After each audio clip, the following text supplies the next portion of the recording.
नमस्कार दर्शकों, मैं जितेंद्र गुप्ता। आप देख रहे हैं स्टार सिटी न्यूज़। मैं इस वक्त मौजूद हूँ मटियाला विधानसभा के ककरौला वार्ड में। हमारे साथ हवा सिंह गहलोत जी और साथ ही हमारे डॉक्टर साहब इस वक्त मौजूद हैं हमारे साथ। सर, मैं आपसे पहला सवाल करना चाहता हूँ कि आपकी जो राजनीतिक जर्नी है या सामाजिक जीवन है आपका ककरौला वार्ड से जो आपका जुड़ा हुआ है, कैसे और कितने वर्षों से आपका जुड़ा हुआ है सर?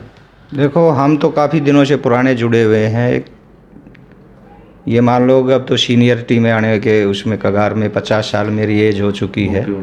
तो मैं सबसे पहले स्टार सिटी न्यूज़ को जो है ना, सभी को मैं धन्यवाद करूंगा जो आप लोगों ने इस समय में भी हमारे लिए इतना समय निकाला। सभी को नमस्कार करूंगा, क्षेत्रवासियों का तो भी सभी को मैं नमस्कार करता हूं। उसके बाद देखो, कांग्रेस में हम बचपन से ही हैं। अच्छा।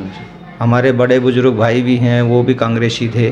विचारधारा कांग्रेस से जुड़ी हुई है। एक धर्म का प्रचार नहीं करते कांग्रेस कभी भी। सभी धर्मों का काम है, सभी जाति का। कभी जातिवाद धर्म की जो आज की स्थिति है, देश में मार काट मची हुई है। जहाँ भी जाके देखते हैं हिंदू मुस्लिम, पाकिस्तान, जातिवाद, जाट वर्सेज दूसरा, ये क्या तरीका है? क्या देश आज नौजवानों को इसी चीज़ के लिए ज़रूरत है? हम बच्चों को पीएचडी कराते हैं, मान ले आईएएस आईपीएस ही कराते हैं, वो इसलिए कराते हैं कि आप जाके अपनी पढ़ाई पूरी करके हिंदू मुस्लिम की लड़ाई लड़ना, जातिवाद की लड़ाई लड़ना। क्या देश आज भी उसी लड़ाई में लड़ेगा? देश को आज 70 साल हो गए आज़ाद हुए। ये लड़ाई तो ख़त्म होने की चाहिए थी। अब तक थोड़ी बहुत कमी रही है, कांग्रेस की भी मजबूरी रही है, गठबंधन की सरकार रही है, नहीं कर पाई। लेकिन इसका ये मतलब नहीं कि कांग्रेस ने कुछ नहीं किया। सर, कांग्रेस ने जमीन से देश उठाया है जी। इस देश में ना तो तन पे कपड़ा था, ना पैर में चप्पल थी, ना कोई उद्योग था। कांग्रेस ने जो दिया आज सबके सामने है। कितने यूनिवर्सिटी बनाई, कॉलेज बनाए, क्या खाया कांग्रेस ने? तो आज वो स्थिति कांग्रेस है। कांग्रेस आज उससे भी बदतर स्थिति होती जा रही है। आज देश का नागरिक बेरोजगारी पे। कारण बताएं सर। कारण यही है जातिवाद, धर्म की लड़ाई। धर्म रोजगार नहीं देता कभी भी।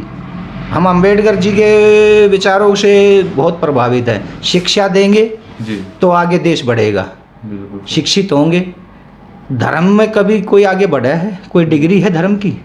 इलेक्ट्रॉनिक सिस्टम आ गया, सब कुछ हो गया, उसी का तो ज़बरदस्ती है। आपने कल देखा होगा आसाम में मशीन पकड़ी गई कैंडिडेट के। तो उसमें फिर अब लोकतंत्र तो जिंदा है नहीं, लोकतंत्र तो मर गया है बिल्कुल। ये लोग अपनी कुर्सी के लिए कुछ भी कर सकते हैं। और तो ज़्यादा क्या कहेंगे हम। जहाँ से देश स्टार्ट हुआ था उससे भी नीचे आज की हालात हमारी हो चुकी है। सर, व्यापार की स्थिति को लेकर बात करें। व्यापार तो है ही नहीं। व्यापार आप देख रहे हो, सारे व्यापार बंद हैं। व्यापार खत्म हो गया। व्यापार तो छोटा ही क्या है। व्यापार जब होगा जब हमारा कृषि प्रधान देश, और आज वही किसान रोड पे बैठे हैं। वही उन्हीं को तो गद्दार बोला जाता है, किसानों को। फिर उन्हीं को बोलते हैं मीटिंग में किसान नहीं आते, हमने किसानों से ये किया। कौन किसान है? बॉर्डर पर जो बैठे हुए किसान चोर हैं, गद्दार हैं, देशद्रोही हैं वो। ठीक है, वो तो इनके मंत्री बोलते हैं। उसके बाद फिर क्या बोलते हैं? अब किसानों से वार्ता हमने 11 किन किसानों से 11 वार्ता की है? फिर कहाँ से लेके आए थे 11 वार्ता में जो किसान थे? देशद्रोही थे ना वो। जिनसे वार्ता हुई है मैं उनको देशद्रोही मानता हूँ। वार्ता करनी चाहिए थी बॉर्डरों पे जाके, जहाँ किसान बैठे हैं। 5 स्टार होटल के खाना खिला के वो गिरा के वो किसान है क्या? जो किसानों की जो मांगे बंद कमरे में किसान की बातें होंगी क्या? खुले में करो। किसान खुले में बैठा है। चंद किसान लीडर है मान लिया, लेकिन ये नहीं कि उन्हीं का सारा हो गया। छोटे जमीन के किसान हैं। 2 एकड़ का किसान है, 1 एकड़ का। भूमिहीन भी किसान है मेरे देश में। जी बिल्कुल। बड़े किसानों के खेत में किसानी कर रहे हैं, वो किसान हैं। उनसे पूछो ना। 5 स्टार में बैठ के वहाँ कानून बनाने से देश चलेगा? कृषि प्रधान देश है। रॉ मटेरियल सारा किसान के वहाँ से आता है। जूट से ले, कपास से ले, जितना भी है खाद्य पदार्थ सारा किसान का है। प्रोजेक्ट जितने भी है, दूध है, मक्खन है, मलाई है, जो यहाँ खा रहे हैं ये बैठ के, वो किसका है? ये सारा किसान का है। किसान को तो इन्होंने मार के गिर दिया। किसान की तो 1% भी नहीं। कोई डबल इनकम बोल रहे हैं। मैं खुद किसान हूँ एक। अच्छा। मेरे पास आज भी किसान जमींदार हूँ मैं। यहाँ मैंने इस ज़मीन पे भी किसानी की है जहाँ आज हम बैठे हैं, जिस पे ये उपनगरी बसी हुई है। और मैं उस ज़माने का किसान हूँ जब यहाँ रहट से पानी निकलता था। मैंने रहट चलाया है यहाँ पे। दुख होता है जब ये ऐसी बातें करते हैं। किसान के पास क्या है? किसान के बच्चे का कुछ है? एक फैक्ट्री का है बिजनेसमैन, कोई भी व्यापारी है, उनके बच्चे का तो स्कोर है, उनको तो PF ESI कटेगा, मिलेगा सब कुछ, बिल्कुल। उनका तो बीमा भी है। किसान का है? हाउस रेंट कुछ मिलता है किसान को? मेडिकल सुविधा किसान की कोई है? फसल बीमा कौन सी है? आज एक प्राइवेट कंपनी, गाड़ी आपके सब कुछ पेपर पूरे हैं, उसका एक्सीडेंट हो जाता है, उसका क्लेम नहीं देते, उस किसान की फसल का क्लेम देगा वो? बीमा करके भागी कंपनी, उसको कौन पकड़ेगा? क्या सरकार किस लिए चुनते हैं हम? प्राइवेशन के लिए। सब कुछ प्राइवेट कर दिया, एयरपोर्ट बेच दिया, रेलवे बेच दिया, सब कुछ बेच के खा गए। ये कहाँ से आया? कांग्रेस ने तो कुछ किया नहीं था, ये बेचने के लिए कहाँ से आ गए? क्यों कर रहे हैं प्राइवेट ये? हम प्रधानमंत्री जी से यही आग्रह करना चाह रहे हैं, प्रचार का ध्यान छोड़ के जी। देश के लिए सोचो। अभी हमारे क्षेत्र में सबसे बड़ी समस्या है, सीवर लाइन डाली है, मेन लाइन कहीं नहीं है, गलियों की नुक्कड़ डाल डाल के छोड़ दिया। आज 4 साल हो गए। विधायक कौन है यहाँ का सर? गुलाब सिंह है यार। कोई काम नहीं किया उन्होंने? काम गुजरात में चुनाव जीतने में मतलब है, कांग्रेस को हराने से मतलब है, राजनीति घटिया करने आए हैं ये। जहाँ भी चुनाव होते हैं वहीं जाके पहुंच जाते हैं। ये कोई तरीका थोड़ी। दिल्ली की जनता ने आपको दिल्ली का मुखिया बनाया है, दिल्ली को चमकाओ, देश अपने आप बुलाएगा आपको।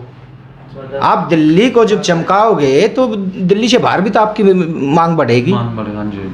दिल्ली का आज बदतर कर दिया, गली नक्कड़ पुणे कहीं भी जाओ, प्रदूषण न हो, कुछ भी हो, ट्रांसपोर्ट सिस्टम देखो। कोई भी, मैं दावे के साथ कहता हूँ, हमारे यहाँ विधायक 2 बार चुन चुके हैं गुलाब सिंह यादव। मुझे इस ककरोला वार्ड में कहीं एक तसला मसाला लगा हो, ऐसा कुछ नहीं हुआ यहाँ पे। तो हम पूरी गुलामी क्या, सर मंडवा के उनके हाथ जोड़ के उनके शरण में जाएंगे। एक भी आप कहीं भी दिखा दो, मैं चैलेंज के साथ कहता हूँ, उनके RTI लगा के या मीडिया के माध्यम से उनका रिकॉर्ड निकलवाया जाए, कितना फंड कहाँ लगाया है। इस ककरोला वार्ड में एक तसला मसाला कहीं लगाया हो, सारी सड़कें टूटी पड़ी हैं। कहीं भी 5 साल में कभी कोई गली नहीं बनाना चाहिए था? क्या ज़रूरत नहीं है हमें? मेरा नाम श्रीपाल, मैं एक NGO चलाता हूँ जो लगभग 20 साल से चला रहा हूँ। NGO का नाम है मेरा वीरता में विधवा समाज संगठन, जो कि कोरोना काल में हम लोगों ने गरीबों के लिए काफ़ी कुछ किया और घर घर जा कर के हमने उनको राशन दिया, हर घर घर जा कर के जो है। लेकिन उसमें भी हमें काफ़ी अड़चनें मिली। अच्छा।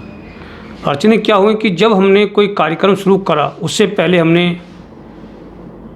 एक लेटर DCP साहब को दिया, SHO को दिया, ACP साहब को दिया, SDM साहब को दिया, जहाँ तक कि हमने दिल्ली गवर्नमेंट केजरीवाल साहब को भी दिया। अच्छा। जब हमने राशन बांटना स्टार्ट किया तो हमारे साथ बड़ी आपत्तियाँ आई। पुलिस वाले हमारे पीछे पड़ गए, किसी को राशन बांटने नहीं दे रहे थे वो, मारपीट आई हमारे साथ, और पुलिस वाले मुझे उठा के लेके गए और उन्होंने थाने के अंदर मुझको मारा। क्यों सर? कि आप राशन क्यों बांट रहे हैं, वो तो या हमारा हिस्सा कहाँ है? आप अगर गरीब की सेवा कर रहे हैं तो हमारा हिस्सा कहाँ है? मतलब इनडायरेक्टली वो, जबकि अननेसेसरी वो हमको लेके गए, जहाँ की हमारी परमिशन थी। SDM साहब ने खुद लिख के दिया था, हमारे को 2 DCD के आदमी भी दिए थे जो कि सेवा के लिए। और हमने उस कोरोना काल में रूल पूरे अपनाए थे। मास्क था, जो हमने गोले बना रखे थे, 2-2 मीटर पे गोले बना रखे थे, सारा सिस्टम था। उसके बावजूद भी इन पुलिस वालों ने हमारे साथ मार पिटाई करी और हमें राशन नहीं बांटने दिया। फिर भी फिर स्पेशल हमने DCP साहब से मिले, ACP साहब से मिले। ACP साहब ने कहा कि फिर उन्होंने हमारे को एक और ऑर्डर दिया, उसके द्वारा फिर हमने घर घर जाकर राशन बांटा। उसके बाद हम कहते हैं अपने क्षेत्र की बात, ककरोला वार्ड S35, जो यहाँ के इस समय जो प्रेजेंट जो निगम पार्षद हैं वो श्री राजद गहलोत जी, जो BJP से हैं। जब हम राशन बांटने गए तो उन्होंने कहा कि श्रीपाल जी, हम आपको राशन नहीं बांटने देंगे, मैं सिर्फ गाँव में या कहीं नहीं बांटने देंगे। मैंने नहीं, आप बताइए कहाँ बांटने, जो गरीब हम आपको देंगे उनको। तो कह रहे हमने आपको नहीं बांटने। उन्होंने हमारे साथ लड़ाई झगड़ा किया। हमारे साथ जो हमारी वॉलंटियर्स थी, महिला कार्यकर्ता, उनको भी गालियाँ बकी। सब बात हुई, प्रधानमंत्री जी ने ना खाएंगे, इन्होंने देश का बड़ा बुरा हाल कर रखा है अपने क्षेत्र में, तो खाने भी नहीं देंगे। और ये जो है BJP के, तो उन्होंने इतना अपना गुंडा राज कर रखा है कि सारा काम खत्म कर रखा है। हम तो सामाजिक आदमी हैं। साथ ही हमारे परवेश यादव जी, सर आप कुछ कहना चाहेंगे अपने देश की अर्थव्यवस्था को लेकर? क्या इस मैं समय ये क्या कहना चाहता हूँ, BJP ने रोज़गार छीन लिए, जिसका नौकरी थी उसको भी नौकरी ढूंढनी पड़ रही है, पहले भी लोगों को नौकरी ढूंढनी पड़ रही थी। और हमारे यहाँ राजद गहलोत है जी, उनने यहाँ पर कुछ काम नहीं करा, ना गुलाब सिंह यादव ने काम करा, दोनों मिली भगत हैं। जी सर। जैसे 10 साल पहले इसमें शोकिन रोड बनाए गए थे, हाँ जी। आज भी वैसे के वैसे ही है। इनने और गड्ढे और कर दिए। अच्छा ये बताइए सर, 1 साल बाद चुनाव है एमसीडी को लेके, हाँ। क्या इस बार चेंजेस होगा, बदलाव होगा? बदलाव होगा। किस पार्टी को आप सपोर्ट करते हो? हम कांग्रेस को देंगे वोट। फ्री फ्री फ्री अब फ्री का चक्कर जनता समझ चुकी है। जी। अब निगम पार्षद के चुनाव में पता चलेगा इनको। वालों को 10,000 रुपए दे रहे हैं कांग्रेस आ रही है इस बार? हाँ, कांग्रेस सीटें हैं दिल्ली में। कांग्रेस।